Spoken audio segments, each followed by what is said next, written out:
Okay, Happy New Year from the Viper 4567. It's been a while now since I've done a video, obviously over the Christmas period now. I've been taking a bit of a break now, so I've kind of had a good Christmas and all that now, and just looking forward to the new year now, and hopefully more videos will be coming along after the new year. So this is the 8th episode of the Attitude Era. This is WWF SummerSlam 1997. This is in the Continental Airlines Arena in East Rutherford, New Jersey. This pay-per-view had potential to be a good pay-per-view, I must say. I think two matches kind of, like if there was one match in particular, Brian Pillman vs Goldust, it could have been a good match if they had booking it right. Like, it's not a terrible pay-per-view, jeez, it's not. There's some decent, very good matches on this card. So let's get started, shall we? Because I have a bit to talk about. So, first match is Mankind defeating Hearst Helmsley in a very good steel cage match, I must say. What a way to kick off the show. A bit surprising too, considering the fact that I think this match should have been maybe mid-card maybe or something, but what was this? Yeah, so the match starts off Triple H running to the door, trying to get out basically straight away, but Mankind drags him back into the ring. Mankind rams Triple H's face into the cage. Mankind then beats the living hell out of Triple H in the corner. Lovely pile driver then from Mankind. Mankind then goes for the mandible claw, but China kind of climbs the cage and puts her hands through the cage and just punches him. And he pulls her hair. He pulls his hair as well. His hair, I should say. Nice clothesline then from Mankind. Mankind then climbs the cage to get out, but China stops him by giving him a low blow. Excuse me. And probably the spot of the match, Triple H goes to the top rope. Mankind is sitting on the top of the cage. Triple H grabs him, superplexes him off the cage, so which was cool. Triple H then rams Mankind into the cage. He does that on a couple of occasions, I think 3 times. Triple H then rams the back of Mankind's head into the steel cage several times. China again gets involved and hits Mankind. Facebuster from Triple H. Triple H then gets stuck in the cage, and Mankind then basically just dives and headbutts him. Mankind then rams Triple H's face into the cage again. Triple H backdrops Mankind into the cage basically, which looked absolutely brilliant. Mankind and Triple H are nearly at the top of the cage. Mankind hits Triple H cross first, then he falls into the ropes cross first. Triple H then gets his leg then caught in the rope, and Mankind crawls towards the door, and China hits him in the head with the door, and then she throws the chair to Triple H. Triple H goes for a pedigree on the chair. Mankind reverses it and gets thrown into the cage. China falls off because China is still on the cage. And then a double arm DDT and onto the chair for Mankind. Mankind then takes off his mask when he's at the top of the cage and does a diving elbow onto Triple H. And Mankind climbs over the cage then for the win. So overall, a very, very good match, I must say. Just as good as their match at Canadian Stampede, but probably maybe just slightly better. But I'd still give it the same rating though, 3.5. So a good way to kick off the show. We had a lot of skits throughout this pay-per-view. We had some governor of New Jersey coming out saying that she's dropped taxes or something. Who cares, really? She came out with the headbangers and talking to that Todd Pettingale, whatever his fucking name is. So yeah, who cares? So next up then we have Goldust defeating Brian Pillman. The stipulation to this match is if Pillman lost, he has to wear a dress. Yeah.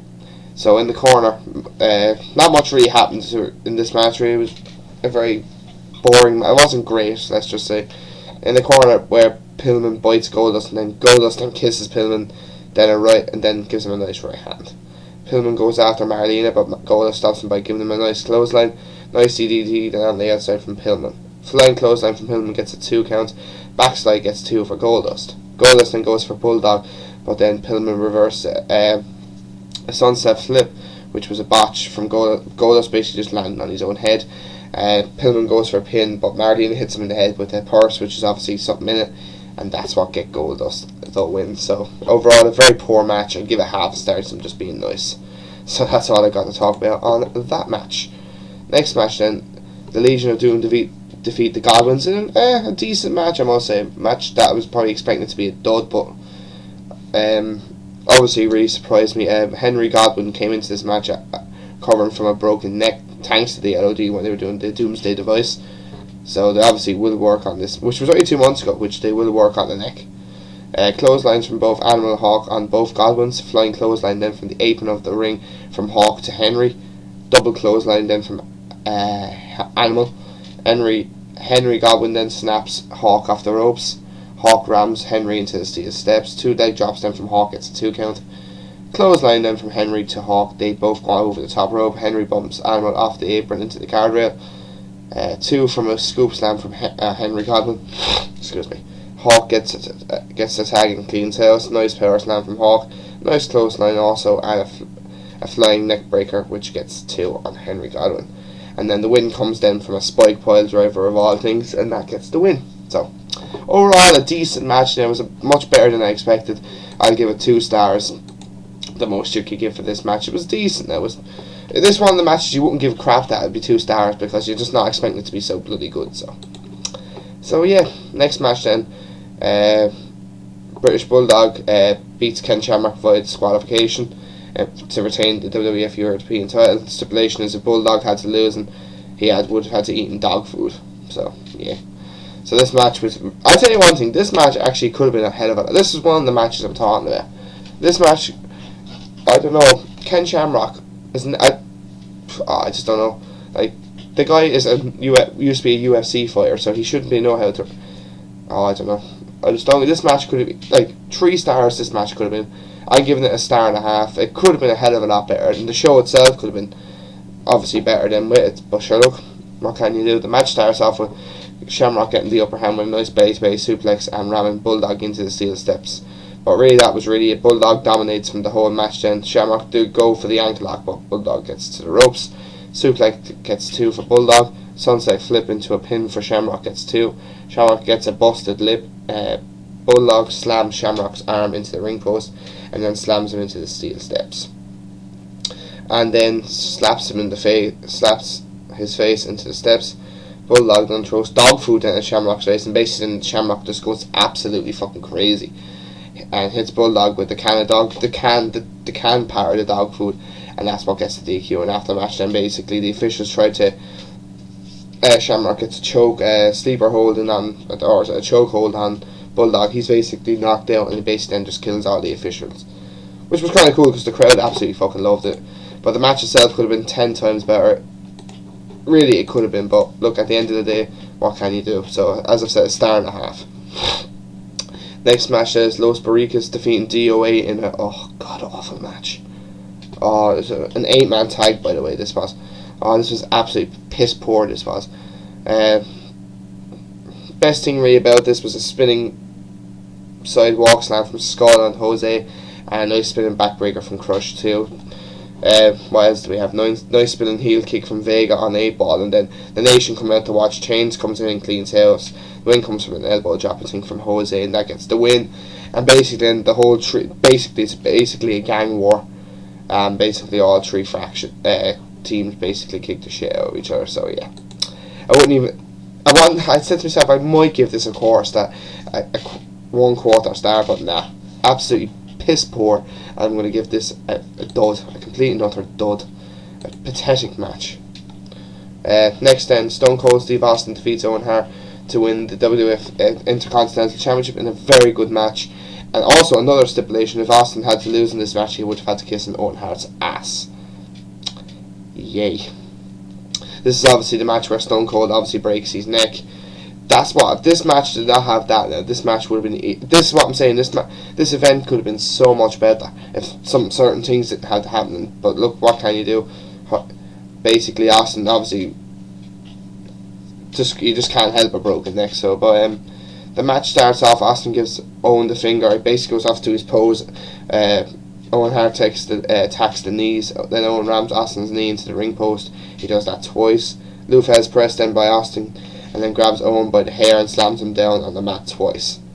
Clothesline from Austin gets a 2 count. Austin then gets a knuckle lock on Owen. First I've ever seen. Never seen them. I haven't seen much of them before. Austin goes to ram Owen's leg, but Owen reverses it. Austin goes head first and into the ring post. Owen rams Austin's head then into the steps. Owen bites Austin's hand and fingers on many occasions. Austin comes back with a power bomb and then a nice clothesline. A nice bay-to-bay suplex from Owen, and then a neck breaker which gets 2. Elbow drop off the top gets 2 for Owen. Austin goes for sharpshooter, but Owen counters with a clothesline which also gets 2. Austin gets 2 then from a crossbody. German suplex then gets 2 from Owen. DDT from Owen also gets 2. Austin then with a kind of a jawbreaker, and then with a double axe handle. But Owen punches. He goes for a double axe handle, but he gets basically reversed into a punch. Owen then with a sleeper hold. Owen then goes. Austin's going for a tilt-a-whirl, but Owen grabs and gives him the tombstone pile driver. And this is where it kind of really does hold bad. Basically, you can see he's hurt basically, and basically saying he's hurt and all that. Austin then rolls. Basically, they had to change the whole finish of the match, and basically Austin gets to win off a roll up. So kind of a bad way to end the match. But other than that, though, the match itself was really solid. I give it 3.5 stars. Shame about the ending, though. Sure, what can you do? Next match then, Bret Hart defeats The Undertaker to win the WWF Championship with HBK as a special guest referee. If Bret Hart had no more stipulations, Bret Hart, if he lost, he'd never have to wrestle. He'd never wrestle in America again. And if Shawn Michaels kind of was biased and was in for The Undertaker, he would never wrestle in America again. So, where are we? The match starts off with Bret hitting Undertaker with the WWF title. Taker rams Bret's face into the guardrail and then the ring post. Bret throws Taker into the steps, and then Taker comes back and rams Bret's back into the ring post. He does that on two occasions. Taker then with a backbreaker and then works the back of Bret. Taker gets a 2 off the backbreaker. Taker then with a bear hug. Taker then comes back with a leg drop. He misses. Bret works on Taker's leg for a while. Jumps on Taker's legs by the ropes. Bret then gets a figure 4 leg lock in on The Undertaker. In the middle of that, then Paul Bearer comes out, and then Taker reverses the leg lock and goes after Paul Bearer, starts beating him up a bit, but then Bret Hart then comes from behind with a chop block. Then Bret gets back in gets the ring post figure 4 on Taker. Bret and Shawn start arguing, and then Pillman and Owen Hart both come out, and Shawn gets rid of them after Taker punching both of them, so he gets rid of them. Taker gets a chokeslam on Bret, which gets 2. Bret rolls up Taker, then gets a 2 count as well. Taker then with a clothesline, double axe handle from Bret from the second rope. Backbreaker gets 2 for Bret. Elbow then from the second rope gets 2 again. Nice CDT from Bret gets a 2. Russian leg sweep then also, and then does 2 leg drops on The Undertaker. Flying clothesline then from Taker. Leg drop then from Taker gets 2. Taker then chokeslams Bret from the apron of the ring. Runs up from the outside back into the inside, which gets only a 2. Superplex then from the top rope from Bret. Bret goes for the sharpshooter on Undertaker, but Taker gets out of a clothesline from Taker. Bret then gives Taker a sharpshooter with help from the ring post. Bret hits Taker then with a chair, which Shawn Michaels obviously gets bumped. And then that gets 2. And Shawn Michaels realizes, like, he's saying, "What are you doing here?" And then Bret then spits in Shawn's face, and then Shawn goes to hit Bret with the steel chair, but he ducks and hits The Undertaker instead. And basically you can see Shawn's face saying, "Ah, shit." And basically then Bret then covers him, and obviously Michaels has to do the 1, 2, 3. And that's how Bret Hart wins the WWF Championship. So overall, a really, really good match. I'm going to give the match 4 stars. And as I said, there was too many skits throughout this whole show. We had another $1 million challenge thing, where we could have had maybe an extra couple of minutes for Owen and Stone Cold, even if Austin didn't have to hurt his neck, or maybe a few other matches. We had another skit. Do we have another skit? I think there's 3 altogether. But hey, that's WWF for you. Like, nobody won the $1 million thing, which was a load of bull, basically. But sure, what can you do? So overall, the pay-per-view was okay. It was borderline good. I'm going to give it a 6.75. I think if the Austin situation had not have happened, like, we would have probably got a 4-star match, maybe. And if Owen Hart and British Bulldog, versus Shamrock had been any better, this could have easily been and if another match had been good, this could have easily been a 7.25 or more. But look, I'm going to give it a 6.75. So this was the Viper 45 65 67 signing out. Please subscribe and comment, and I will talk to you guys over in 2014. So have a good one, guys.